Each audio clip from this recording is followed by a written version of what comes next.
નમસ્કાર દર્શક મિત્રો, ખબર ગુજરાત ન્યૂઝ ચેનલમાં આપનું હાર્દિક સ્વાગત છે। આજના તાજા અને મુખ્ય સમાચાર જાણીએ તે પહેલા તમે અમારી ચેનલમાં નવા હોવ તો અમારી ચેનલને જરૂર સબસ્ક્રાઇબ કરી લેજો। તો મિત્રો, સૌપ્રથમ આજના તાજા સમાચારને લઈને વાત કરીએ તો હોર્મુઝ અમારા નિયંત્રણમાં, ઈરાનનો દાવો। ઈરાને કહ્યું કે હોર્મુઝ સ્ટેટ સંપૂર્ણપણે તેમના નિયંત્રણમાં છે। અમેરિકા સાથેની વાતચીત બાદ ઈરાનની સંસદના ડેપ્યુટી સ્પીકર એવા હાજી બાબાએ જણાવ્યું છે કે આ સ્ટેટ તેહરાન માટે રેડ લાઇન છે। તેમણે સ્પષ્ટ કહ્યું કે હોર્મુઝમાંથી પસાર થતા તમામ જહાજોએ ઈરાની ચલણ રિયાલમાં ટોલ ચૂકવવો પડશે। આ નિવેદનથી આંતરરાષ્ટ્રીય વેપાર માર્ગ પર તણાવ પણ વધ્યો છે। તો મિત્રો, ત્યાર પછીના સમાચારની વાત કરીએ તો એલપીજી અંગે કેન્દ્રનો મોટો નિર્ણય। કેન્દ્ર સરકારે પ્રવાસી મજૂરો માટે 5 કિલોના એલપીજી સિલિન્ડરનો દૈનિક પુરવઠો બમણો કરવાનો મોટો નિર્ણય લીધો છે। પેટ્રોલિયમ મંત્રાલયના નવા નોટિફિકેશન મુજબ અગાઉની સરેરાશ માંગને આધારે હવે રાજ્યોને બમણો જથ્થો અપાશે। આ સુવિધા ખાસ કરીને શ્રમિકો અને પરપ્રાંતિયો માટે ઉપલબ્ધ રહેશે। અત્યાર સુધી 51 લાખ ડોમેસ્ટિક સિલિન્ડરનું વિતરણ પણ થઈ ચૂક્યું છે, જેમાં 95% બુકિંગ ઓનલાઈન થતા પારદર્શિકતા વધી છે। તો મિત્રો, ત્યાર પછીના સમાચારની વાત કરીએ તો બહાર નીકળતા પહેલા આ વાંચી લેજો। ગુજરાતમાં ફરી ઉનાળાની તીવ્ર ગરમી વધી રહી છે। હવામાન વિભાગે આગામી દિવસોમાં તાપમાનમાં નોંધપાત્ર વધારો થવાની આગાહી કરી છે। ખાસ કરીને સૌરાષ્ટ્ર અને કચ્છ વિસ્તારમાં હીટવેવ જેવી સ્થિતિ સર્જવાની શક્યતા છે, જેના કારણે યલો એલર્ટ પણ જાહેર કરવામાં આવ્યું છે। આગામી 48 કલાક રાજ્ય માટે વધુ પડકારજનક રહેવાની શક્યતા છે। તાપમાન 42 ડિગ્રી સેલ્સિયસ સુધી પહોંચી શકે તેવી પણ આગાહી કરવામાં આવી છે।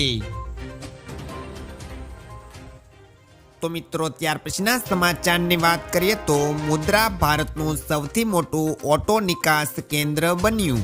અદાણી મુદ્રા પોર્ટે ઇતિહાસ રચ્યો છે। સામે આવેલી માહિતી અનુસાર અદાણી મુદ્રા પોર્ટે એક જ જહાજની અંદર 6800 કારની નિકાસ કરીને આંતરરાષ્ટ્રીય રેકોર્ડ સર્જ્યો છે। આ સાથે મુદ્રા ભારતનું સૌથી મોટું ઓટોમોબાઈલ નિકાસ કેન્દ્ર બની ગયું છે। મુદ્રાની અંદર રોરો ટર્મિનલ દ્વારા હાલ 100થી વધુ દેશોની અંદર વાહનોની નિકાસ થઈ રહી છે। અદાણી ગ્રુપે આને મુદ્રા પોર્ટની મોટી સફળતા ગણાવી છે। તો મિત્રો, ત્યાર પછીના સમાચારની વાત કરીએ તો ચિંતાજનક સમાચાર, તેલના ભાવ વધ્યા। અમેરિકાએ સોમવારથી ઈરાની બંદરો પર નાકાબંધી લાદવાની જાહેરાત કરી છે।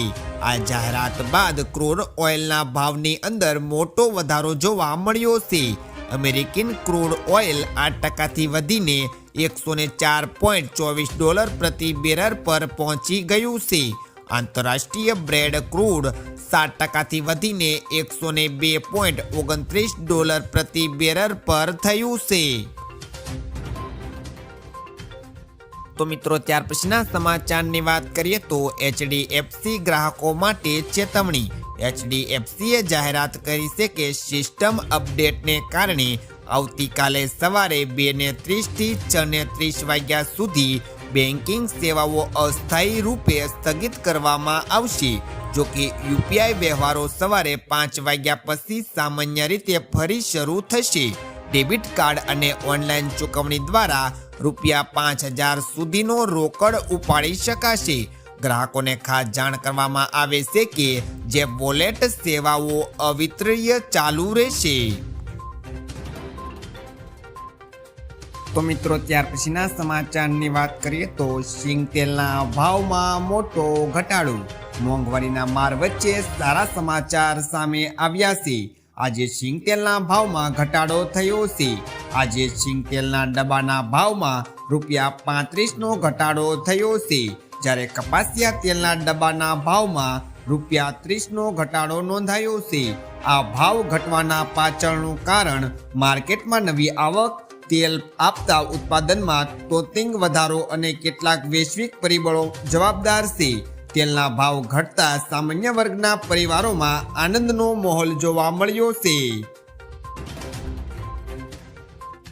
તો મિત્રો, ત્યાર પછીના સમાચારની વાત કરીએ તો આજના પેટ્રોલ ડીઝલના ભાવ જાણો. મિડલ ઈસ્ટમાં ભારે તણાવથી કાચા તેલના ભાવમાં સતત વધઘટ જોવા મળી રહી છે, જ્યારે ભારતમાં પેટ્રોલ ડીઝલના ભાવ સ્થિર છે. આજે મંગળવારે પણ પેટ્રોલ ડીઝલના ભાવમાં કોઈ બદલાવ આવ્યો નથી. આજે દિલ્હીમાં પેટ્રોલ 94.77 પ્રતિ લિટરે, જ્યારે ડીઝલ 87.67 પ્રતિ લિટરે વેચાઈ રહ્યું છે. જ્યારે અમદાવાદની અંદર પણ પેટ્રોલ 94.49 પ્રતિ લિટરે, જ્યારે ડીઝલ 90.17 પ્રતિ લિટરે મળી રહ્યું છે. તો મિત્રો, આ હતા આજના સૌથી અગત્યના મુખ્ય સમાચાર. આવા અગત્યના અને મુખ્ય સમાચાર જાણવા માટે તમે અમારી ચેનલમાં બન્યા રહો. આભાર.